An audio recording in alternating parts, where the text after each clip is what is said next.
Білем. Рептилия, бері кел. Қандай ойың бар? Тосын сыйды білдіресің. Ей, динозаврдың басын жасай аласың ба?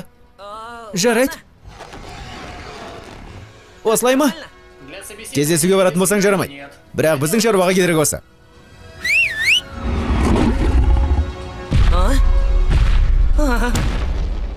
Отряд ұрысқа дайындалыңдар. Керек не? Мынаның өзі аққа тұрады. Не дейсің? Мұна жыртқыш? Жоқ, уайымдама. Оған сенсең болды.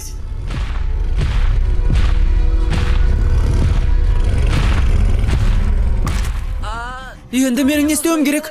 Өз жұмысыңды жалғастыра бер. Жай ғана бір орында тұрмын ғой. Қақиып тұра бер. Қақиып па? Бірақ ол мені өзінің ұрпағы екен деп қалды.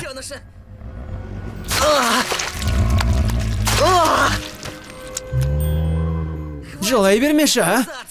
Болды ғой. Бұл тәсілдің іске асатынын білдің бе? Жоқ, жағдайға байланысты әрекет жасайын деп шештім. Қалжың айтам.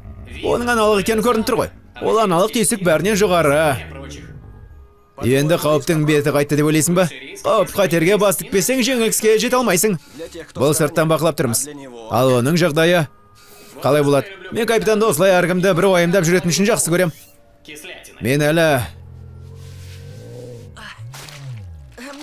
әлі мынаған қашан қышыдап тұрым? Әйтпесе жүрегім айнып барады. Айтыңдаршы.